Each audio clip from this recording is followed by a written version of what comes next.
Bienvenue dans cette nouvelle vidéo. Nous allons voir comment formater les numéros de série en date. La façon dont Excel traite les dates du calendrier est parfois déroutante pour les novices. La clé est de comprendre qu'Excel peut afficher une date dans une variété de formats de jours, du mois ou de l'année, ou qu'il peut afficher une date au format de série. Alors, une date au format de série telle que, par exemple, 37 622 est simplement un entier positif qui représente le nombre de jours entre la date donnée et le 1er janvier 1900.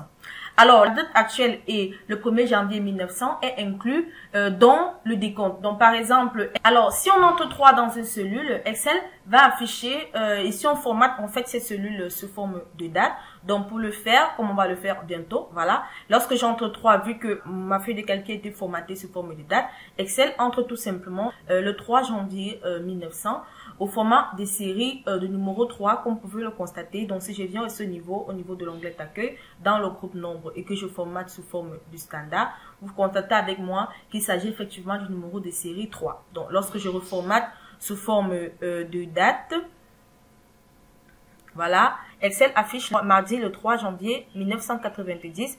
Donc, si je veux formater sous format de date courte, Excel va uniquement afficher le 3 janvier 1900. Donc, ce qui signifie qu'il y a 3 jours entre le 1er janvier 1900 et le 3 janvier 1900, y compris les 2 autres jours. Alors, nous avons cette feuille de calcul que j'ai nommée format de série, où nous avons tout simplement entré des dates au niveau de la plage D5 à D14.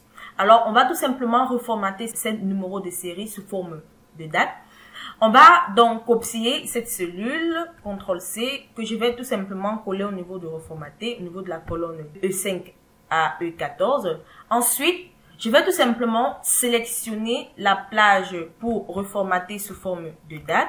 Je vais sélectionner la plage E5 à E14. Soit je fais un clic droit de la souris, ensuite je clique sur format de cellule pour avoir la boîte de dialogue au format de cellule. Soit je clique sur CTRL+1 pour également avoir la boîte de dialogue au format de cellule. Soit je vais tout simplement au niveau de l'onglet accueil du ruban, dans le groupe nombre ou dans ce menu déroulant, où je peux tout simplement directement formater ces cellules sous forme de date. Donc, soit, voilà, en fait, les différentes possibilités que vous savez de formater les séries en date. Voilà, où vous pouvez également aller sur ce petit onglet pour sélectionner la boîte de dialogue format de cellule.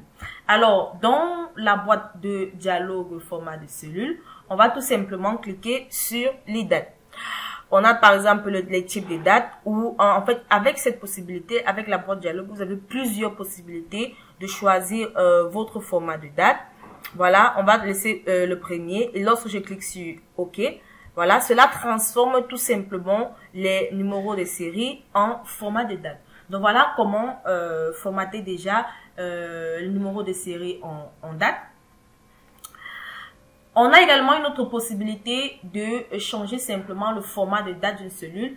En général, donnera le format de date au format de série. C'est-à-dire qu'on peut passer de l'inverse, de format de date au format de série. Donc, pour cela, vous pouvez également, comme je l'ai montré tout à l'heure, sélectionner la plage, aller sur le niveau de l'onglet accueil du ruban. Dans le groupe nombre, vous pouvez tout simplement modifier le type à standard ou encore à nombre, cela dépend de vous. Mais on va voir qu'il y a également une fonction qui peut le faire, qui est la fonction date-val. Donc, la date-valeur ou encore la valeur de la date. Si, par exemple, je souhaite entrer ou trouver le numéro de série du 1er janvier 2003, bon, je vais tout simplement utiliser ici la fonction date-valeur, date-val. Voilà, c'est une fonction qui convertit une date de données sous forme de test en un numéro représentant la date dans le code de date et d'heure de Microsoft. Donc, comme format, on a tout simplement la date.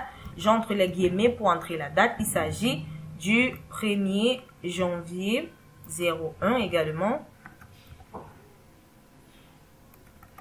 Donc, du 1er janvier 2003. Du 1er janvier 2003. Lorsque c'est là entré, je peux fermer les accolades et fermer ma parenthèse. Lorsque je clique sur entrée, comme vous pouvez le constater, on a effectivement la date de départ qui est de 37 622. Donc voilà en quelque sorte comment formater, passer du numéro de série au format de date et du format de date au numéro de série. Vous pouvez également utiliser la fonction date-valeur pour déjà passer de la date au numéro de série ou encore la valeur. Donc Excel donne tout simplement 37 622, ce qui est le format de série du 1er janvier 2023. Donc voilà en quelque sorte comment formater le numéro de série en date et de date en série. J'espère donc que vous avez aimé la vidéo.